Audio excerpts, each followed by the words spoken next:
and the experience of every devotee who is actually sincere. It doesn't matter whether you're in a sangha, in a devotional community, or even if you're more or less isolated in this world. If you are sincerely engaged in devotional service, the Lord will protect you. Because the Lord's in your heart, the Lord's in every atom. He's present everywhere, He knows everything, and He's all-powerful.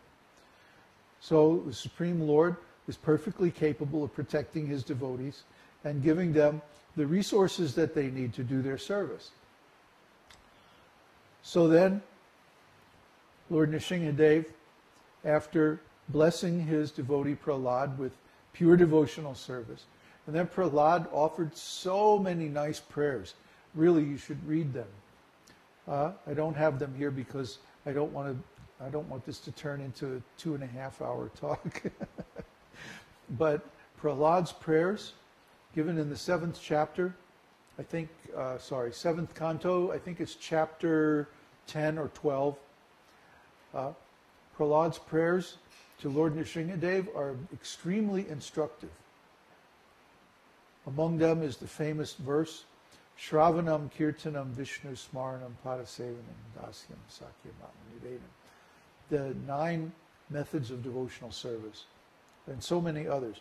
And for this, Prahlād Maharaj is considered one of the 12 Mahajans, one of the 12 great authorities on devotional service in this universe. And of course, all of Prahlād's teachings are there in the Śrīmad-Bhāgavatam. So you should all read this. Read this story. Read the original story. We have published this in our book, Sri Nrsimha Sahasranam, 1,000 Holy Names of Lord Nṛsiṁha. And you should read this story. It's not a summary study. It's not an excerpt. It's the complete story, the original translations from Śrīmad-Bhāgavatam. The only thing that's missing is Srila Prabhupada's purports.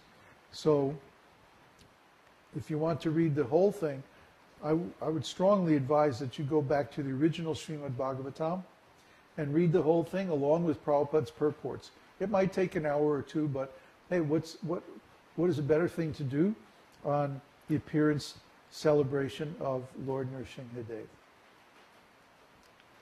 So Lord Nṛsiṁha is my Ishtadevata. He's my chosen object of devotional service, and but not in his ugra form, not in his angry form, but in his original form, before he appears in this material world, as a baby lion cub. And so I'm not going to go into that because it's a little too esoteric. But he revealed this form to me, and wants me to serve him. So what can I say? I have to do it. And actually, this is my preference.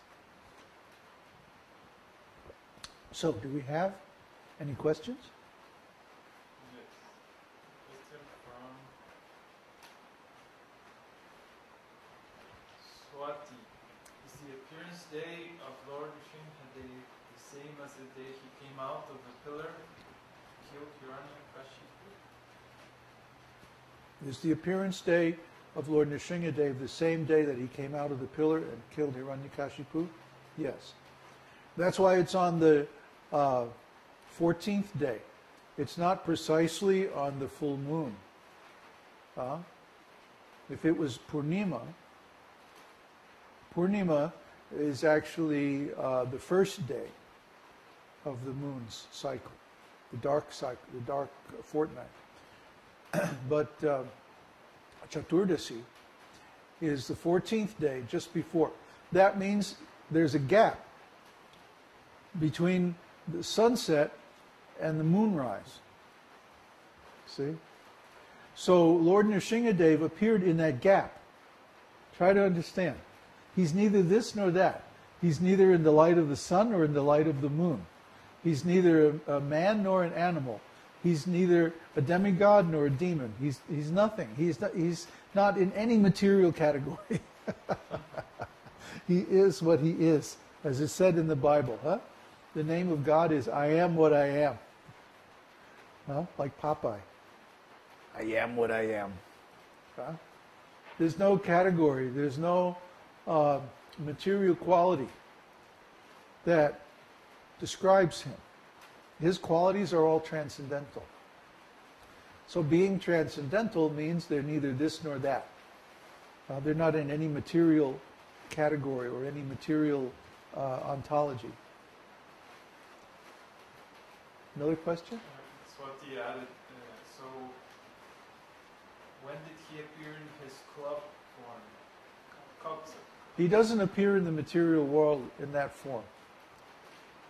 He appears only in the spiritual world, in Vrindavan. There's a very esoteric shloka in the 10th canto of Śrīmad-Bhāgavatam that describes how Kṛṣṇa is enjoying playing in Vrindavan like a little lion cub. So actually he assumes that form. Why not? Is there anything cuter than a little lion cub? I mean, who can resist? Question from Marino. The Lord blessed Prahlad with pure devotional service. What does that mean? Wasn't Prahlad a pure devotee already?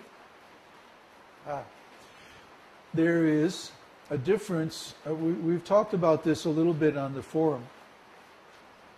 There's a level of devotional service which is, you can call it pure devotional service, but what it really is it's not offensive devotional service. All one's offenses are cleared away. And then one has to practice on that level for some time. And when the Lord is pleased, then He appears to us and blesses us personally. And this is the perfection. This is the goal. At that time, one attains pure devotional service. I don't know what would be a way to describe it. In the beginning, there's 3 stages.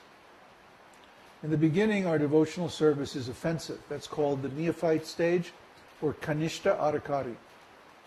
Kanishta means is full of faults.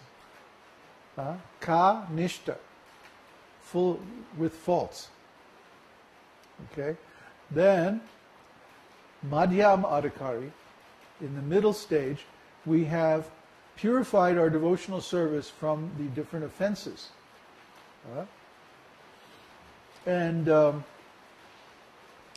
we're performing the process of devotional service purely, but we still haven't got the result. So we have to perform devotional service without offenses for some time. How much time is going to be the next question? Well, it's up to Kṛṣṇa. When Kṛṣṇa is pleased, then He'll appear. But generally, my experience is that if one chants the holy name without offenses, that Kṛṣṇa becomes pleased very quickly, within a matter of weeks or months. And He bestows His mercy on the sincere devotee very easily. But there is a long period of cultivation up to that point. The purification of all the anarthas. One of these days we'll do a series on the anarthas. What are the different undesirable qualities? That's what anartha means. That we have to get rid of by cultivation of purity, pure devotional service. So, sometimes these 3 stages are called the offensive stage, the clearing stage, and the perfect stage. The devotional service in the clearing stage is actually pure because it doesn't have any offenses. That's a real devotee.